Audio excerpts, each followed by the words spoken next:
ፋኖን እያወገዛችሁ ያላችሁ ኢትዮጵያውያን ሙስሊሞች በአጠቃላይ ስልጤ ተበላችኋል። እንደዚህ ማለት ያው ያኔ ሲጨፈጨፉ ዝም ብላችሁ እንዴት ለኛ ጊዜ ተናገራላችሁ የሚል አስተሳሰብ ያላችሁ ሰዎች ሰበር መረጃ ይዤላችሁ መጥቻለሁ። አንድ አሳዛኝ አንድ ደግሞ አስደሳች የሆነ ዜና ላቀብላችሁ። አሰላሙ አለይኩም ወራህመቱላሂ ተዓላ ወበረካቱ። ውድና የተከበራችሁ የኑር ቤተሰቦች እንዴት አላችሁ? ዛሬ ኢንሻአላህ አዳዲስ መረጃዎች አሉ። በመካነ ሰላም ጉዳይ አዳዲስ መረጃዎችን ይዤላችሁ ቀርቤያለሁ። የሚያስደስቱ መረጃዎች አሉ። አልহামዱሊላህ አዳዲስ መረጃዎች አሉ። በጣም ትወዱታላችሁ ኢንሻአላህ። እነዚህ ገዳዮች እንግዲህ ዛሬ የእጃቸውን አግኝተዋል። ኢንሻአላህ ምን አይነት ነው ቅጣቱ የሚለው ኢንሻአላህ አብረን የምንመለከት ይሆናል። በሌላ መረጃ ደግሞ ያው እንግዲህ ሁላችሁም ስልጤ ሆናችኋል ተብለናል ያ ጀማዓ። ለምንድን ነው የሚለውን ኔክስት በዚህ ቪዲዮ እንግዲህ መልስ ታገኛላችሁ ኢንሻአላህ። ከዛ በፊት ግን ሁላችሁም ይሄን ቪዲዮ ላይክ አድርጉት ለብዙ ሰዎች እንዲዳረስ ኢንሻአላህ። አዲስ የሆናችሁ ሰዎች ካላችሁ ደግሞ ቻናላችንን ሰብስክራይብ ያደረጋችሁ ቤተሰብ መሆን ትችላላችሁ። እስቲ በዚህ ቪዲዮ እንጀምር ያ ጀማዓ። ወላሂ ከእንግዲህ እኔ አማራ ልሆንም ብላ ለተሰዋች ቃል አይሰሰትም። በህፃን አንደበት መሐላ ተጠርቶ ልምጫ ይሳብም እንኳን ቃታ ቀርቶ በጧት ያጣናት የአይሻ ወንድም ነኝ መቼም ማረሳትም እኔም አማራ ነኝ። እቺን ጭዌ እናቃታለን እኮ ያው ብራዘራችን ወገናችን እዚህ መጥቶ አሁን የሚሰክሰን ለምን ትናገሩናላችሁ ነው። ለምን የፈለግን ብናረግ እናንተ እኮ ዝም ብላችሁ መታረግ ዝም ብላችሁ የፈለጋችሁትን ስትሆኑ የሚላችሁ መቀበል ነው ያለባችሁ ነው የሚለን ያ ጀማዓ። እንደዚህ አይነት ሙስሊም ደግሞ ዛሬ ላይ የለም። መብቱን ይጠይቃል። መልስ የሚሰጥ ትውልድ ነው ያለው ኢንሻአላህ። እንደዚህ አይነት ሐሳቦችን የማይቀበል ትውልድ መፈጠሩን ሁላችሁም በኮሜንት እንድታሳዩልኝ እፈልጋለሁ ያ ጀማዓ። ፋኖን እያወገዛችሁ ያላችሁ ኢትዮጵያውያን ሙስሊሞች በአጠቃላይ ስልጤ ተበላችኋል።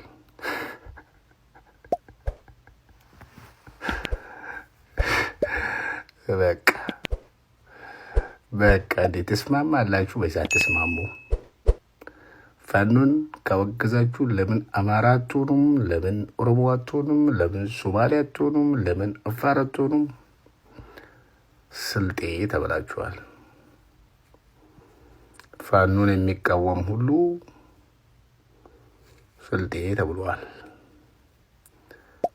በተለይ ሙስሊም ሆነ ፋኖን ከተቃወምክ አንተ ጥንብ ስልጤ ትባላለህ። ለማንኛውም ስልጤ ጠሊል ህዝብ ነው። በጣም ጠሊል የተከበረ ሌሎችን የሚያከብር በዳዮችን የሚያወግዝ ተበዳዮችን ከተበዳዮች ጎን የሚቆም ክቡር ማንነት ነው ስልጤነት። አልহামዱሊላህ አላህ ስልጤ አድርጎ ስለፈጠረኝ አመሰግነዋለሁ። ድጋሚ የመፈጠር እድል አግኝቼ ብሔር መረጥ ብባል ስልጤ ሆኜ መፈጠርን ነበረ መመርጠው። አልহামዱሊላህ ከዛ የተከበረ ማህበረሰብ በመውጣቴ ግፈኞች ከሚጠሉት ማህበረሰብ በመውጣቴ ግፈኞች የሚጠሉት ማህበረሰብ ማለት ሐቀኛ ነው ማለት ነው። ገዳይ ከጠላ የሟች ተቆርቋሪ ነህ ማለት ነው። ገፊ ከጠላ የተገፋ ተቆርቋሪ ነህ ማለት ነው። አቡ ስልጤ ይባላል። በእነሱ ቤት እኮ ያ ጀማዓ ገብቷችኋል። በቃ አሳቀውን ምናምን ሙተዋል። በቃ በእነሱ በቃ አሳቀው ስልጤ ምናምን ብለው ሊያሸማቅቁን ማለት ነው። ለምን ያው ስልጤዎች ያው ኦልሞስት 90 ምናምን በመቶ ሙስሊም ስለሆኑ እነጋ ነው በዲናቸው ጎበዞች ናቸው። ማሻአላህ አላህ ያቆያቸው፣ አላህ ያብዛቸው። በጣም ጠንካሮች በመሆናቸው እንግዲህ በእነሱ ሊያሳቁን ማለት ነው። እስልምና ምንም ዘረኝነትን ባያስተምረንም ግን የስልጤ ማህበረሰብን በጣም እንወዳቸው ለዲናቸው ብዙ አርአያ የሚሆኑ ወንድሞች የወጡበት ስለሆነ በጣም ክብር አለን።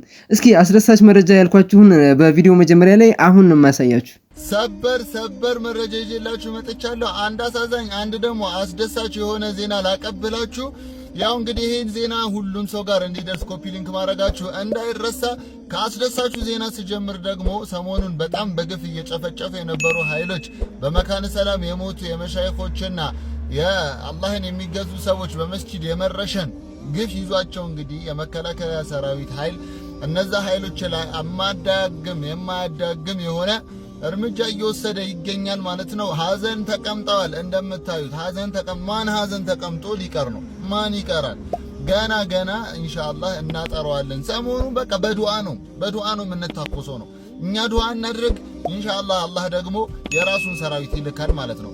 ሁለተኛውና የሚያሳዝነው ዜና ደግሞ ሐማስና እስራኤል እንግዲህ ሐማስ እስካሁን ለድርድር አልቀመጥም እያለች ነበረ። አሁን ግን ያው እስራኤል ተኩስ አቁም አደርጋለሁ ሐማስ ለድርድር ከቀረበች ብሎም እንግዲህ ሐማስ እሺ ብላ ለድርድር ብትቀርብም ነገር ግን ፍልስጤማውያን እየሞቱ ይገኛሉ ማለት ነው። እስራኤል እርምጃን አላቆመችም። ለምን እንደሆነና አልሐምዱሊላህ የራሱ መጣ ይሁን። እስቲ ደግሞ የሚሰሙትን አህዋሎች አላህ ኸይር ያድርግልን ማለት ነው። እናንተ ደግሞ ያላችሁን ሐሳብ ኮሜንት ላይ አስቀምጡልኝ። አዳዲስ መረጃዎች እንዲመጣላችሁ ፎሎ ማድረግ እንዳይረሳ። እነዚህ ሰዎች ቅጣታቸው በአኺራ እንዳለ ነው። ያአላህ አልተነካም እኮ ቅጣታቸው እንዳለ ነው። ግን ደግሞ በዱንያ ላይ በዚህ ፍጥነት እንደዚህ አይነት ዜና ስንሰማ በጣም ያስደስታል። አልሐምዱሊላህ ረብል ዓለሚን። ሁላችሁም በኮሜንት ለአላህ ትልቅ ምስጋና ይገባዋል። እነዚህ ሰዎች እጃቸውን ስላገኙ ማለት ነው። እነሱም የዚህን ሀዘን ክብደት ስለቀመሱት ማለት ነው። አልሐምዱሊላህ ረብል ዓለሚን። ፋኖ የሙስሊም ጠላት ነው ስንል ስትከሱን የነበራችሁ ሰዎች ከዚህ በላይ ምን መረጃ እንደምትፈልጉ አላውቅም። ፋኖ ባይዘዌ የሰላም ጸር ብቻ አይደለም፣ የእድገትና የልማት ጸር፣ የዘመናዊነት የብልጽግና ጸር ብቻ አይደለም፣ በከፍተኛ ሁኔታ የሙስሊም ጸር ነው። ስልጣን ሳይዝ ሙስሊምን እንዴት እንደሚጠላ ያስመሰከረ ብቸኛው ቡድን ነው። ለውሸት እንኳን ብሎ ለፕሮፓጋንዳ እንኳን ብሎ መዋሸት የማይችል ጥላቸው በጣም ገዝፎ ወጥቶ ገና በትግል ላይ ያለ የሚሳደብ የሚገድል ማለት ነው። እስልምናን ከጠላህ መግደል አይደለም ያለብህ፣ ማስተማር ነው ያለብህ። ባይዘው በመግደል ሃይማኖትን ማስቆም አይቻልም። ሰሞኑን የፈጸማችሁት እስልምናን የሚጎዳው አይመስለኝም። በጣም ይጠቅመው ይሆናል እንጂ የእናንተንም ውስጥ ያለ ሞልቶ የፈሰሰ ጥላቻችሁን ነው ያሳየው። ጸረ ሃይማኖትም ናችሁ። ሙስሊምን አጥብቃችሁ እንደምትጠሉም ያስታውቅባችኋል። በደንብ እንጂ ወንድማችን በደንብ ነው የሚለዩት። እስልምና ትልቅ የሆነ ጥላቻ እንዳላችሁ በደንብ ይለያል። እነሱም በተግባር ሚዲያ ላይ ወጥተው ይናገራሉ። በጣም የሚያሳዝነው ግን አንዳንድ ሙስሊም ወንድሞቻችን በዚህ መንገድ አለመረዳታቸው ያሳዝናል። መረጃ የምትፈልጉ ከሆነ እዚህ ዲስክሪፕሽን ላይ ሊንክ አስቀምጥላችኋለሁ። ቪዲዮውን መመልከት ትችላላችሁ። ብዙ ቪዲዮዎች ኢንሻአላህ የተለቀቁበት ቻናል አለኝ፣ ሁለተኛ ቻናል አለኝ። እዛ ላይ በደንብ ተለቋል። ቪዲዮዎችን ተመልከቱ። አማራ ክልል ላይ ያለው ጽንፈኛ ቡድን ለሚሰራቸው ወንጀሎች ተቃውሞ ሲበረታበት የሱ ደጋፊዎችና በእነዚህ በገዳዮቹ ኦር በጽንፈኞቹ የአስተሳሰብ ልክ ኦር የአይኪው ሌቭል ላይ ያሉ ደንቆሮች ነገ ይህንን እድል ቢያገኙ ተመሳሳይ ድርጊት ተመሳሳይ ጥፋት ከማድረግ ወደኋላ የማይሉ ደንቆሮች በየሶሻል ሚዲያው የሚጠቀሟት አንድ ፍሬዝ አለች፣ ዝም ማስበያ። እሷ ምንድነች? የሆነ ቦታ ላይ ኦር ወለጋ ላይ ኦር ሰምዌር ሙስሊሞች ሲገደሉ ዝም ብላችሁ እንዴት እዚህ ለኛ ጊዜ ሲሆን ለምን ትቃወማላችሁ የሚል ላለፉት ዓመታት ሲጠቀሟት የነበረች ፍሬዝ አለች። ስለዚህ እቺን ፍሬዝ እንመርምራት እስቲ። በመጀመሪያ ደረጃ አንተ ጋር የሚሰራን ወንጀል ይህ ጽንፈኛ ቡድን የሚሰራውን ወንጀል ለማውገዝ ከዚህ በፊት የተደረጉ ወንጀሎች ላይ ያወገዝንበትን የሥራ ልምድ እንደ ሲቪ አደራጅተን ለአንተ የማቅረብ ግዴታ የለብንም። በመጀመሪያ ደረጃ ይሄ ልታውቅ ይገባል። አንተ ጋር እየተሰራ ያለውን ወንጀል የትም እየተሰራ ያለውን ወንጀል ለማውገዝ ከዚህ በፊት ወንጀሎች ሲሰሩ ያወገዝንበትን ማስረጃ ማህተም ያለው ምናምን ማስረጃ ይዘን ለአንተ የማቅረብ ግዴታ የለብንም። ይሄ የተለጠጠ ለራስ ያለ የተለጠጠ አስተሳሰብና ያው ከድንቁርና የሚመጣ ነው። ታከመው በመጀመሪያ ደረጃ። ለማንኛውም አባባሏን እንፈትሻት እስቲ እንፈትሻት በመጀመሪያ ደረጃ ማለት ነው። እንደዚህ ማለት ያው ያኔ ሲጨፈጨፉ ዝም ብላችሁ እንዴት ለኛ ጊዜ ትናገራላችሁ የሚል አስተሳሰብ ያላችሁ ሰዎች በመጀመሪያ ደረጃ አንተ ጋር ሙስሊሞች መጨፍጨፋቸውና ጥቃት እንደደረሰባቸው ማመንን ነው የሚናገረው። በመጀመሪያ ደረጃ አምነሃል ማለት ነው። አምነህ ተቀብለሃል። ተጨፍጭፏል። አዎ፣ ግን ለምን ትናገራላችሁ? ያኔ ላሽ ስላላችሁ ላሽ በሉ አሁንም ነው እያልከን ያለው። ላሽ አንልም። አንድ እሱ። ሁለተኛ አንተ በምትፈልገው ልክ ኦር አንተ እኛ መቃወማችን አንተ ጆሮ ላይ እስካልደረሰ ድረስ አልተቃወምንም ማለት አይደለም። ግዴታ አንተ መስማት አለብህ ማለት አይደለም። ፕሮባብሊ ያኔ አንተ እንትን እየነዳህ ነው። ለማንኛውም ያኔኛ ሶሻል ሚዲያ ላይ ምናምን ስንቃወም ፕሮባብሊ ስልክ አልነበረህም ሊሆን ይችላል። ገባ አይደለ? ኦር አጠቃቀሙን አታውቅም ነበር። ስቲል እንዴት ስቲል አጠቃቀምህን እያየን ነው። ስቲል ራሱ ማለት ነው በየኮሜንት ምን አይነት ድንቁርና የተጠናወተው ኮሜንት እንደምትጽፍ እያየን ነው። ለማንኛውም ግን ይኸውልህ አንተ አልሰማህም ማለት አልተቃወምንም ማለት አይደለም። በመጀመሪያ ደረጃ ማመንህን ነው የሚያሳየው። አምነህ ተቀብለሃል። ይልቅ የሚሻልህ ያመንከውን ወንጀል ማውገዝ ነው የሚሻልህ በመጀመሪያ ደረጃ።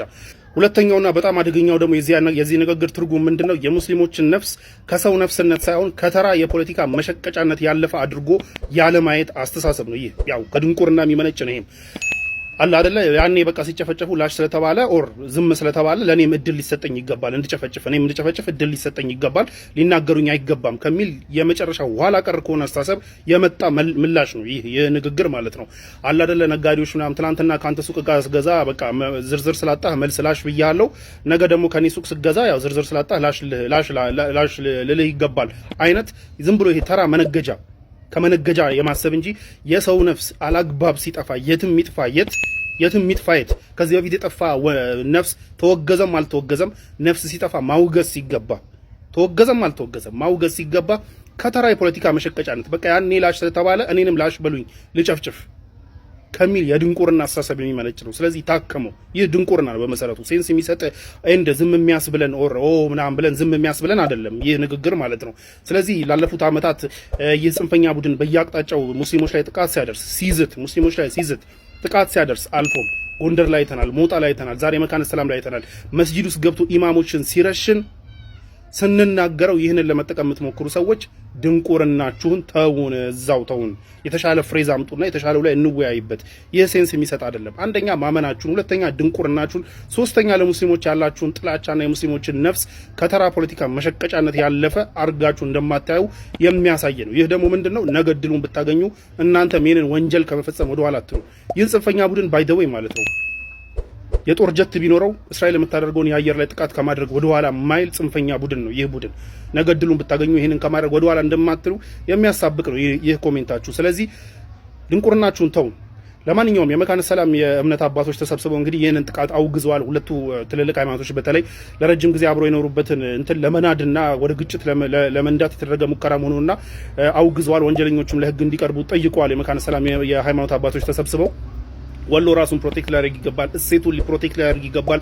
ወሎ ላይ እንደዚህ አይነት ነገር ሀፕን አደረገ ማለት ለወሎ ውርደት ነው። ላለፉት ስንት ዓመታት የገነባውን እሴት ለመናድ የተደረገ ሙከራ ነው። እሴቱን ፕሮቴክት ሊያደርግ ይገባል። ማንነቱን ፕሮቴክት ሊያደርግ ይገባል። በሁለቱ ሃይማኖቶች መካከል በተለይ ትልልቆቹ ሃይማኖቶች መካከል ላይ ግጭት ለመፍጠር ቀውስ ለመፍጠር ነው እየተሞከረ ያለው። ይህንን አምሮ ሊታገልና ፕሮቴክት ሊያደርግ ይገባል። ለማንኛውም የነዚህ ጽንፈኛ ኃይሎች ሰዎች እዚህ ጋር ያደረጉትን ኮሚኒኬሽን ሶሻል ሚዲያ ሲዘዋወር ያየሁትን እዚህ ጋር አሳያችኋለሁ። ታሪክ ተበላሸብን፣ መስጂድ ውስጥ ገብተው የሆኑ ክፍለ ሀገር ሰዎች መስጂድ ውስጥ ገብተው ጥቃት አደረሱ፣ በቃ ታሪክ ተበላሸብን ብለው እየየ ሲሉ ነበረ። እስቲ ተመልከቱት።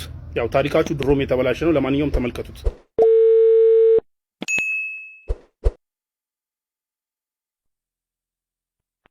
እንዴት ነው?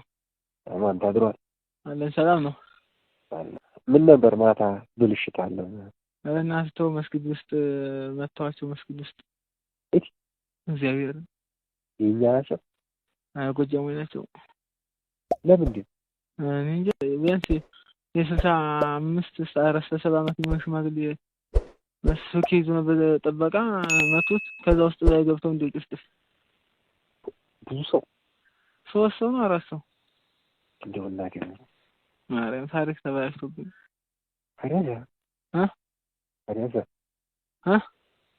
አረ እንዴት ነው?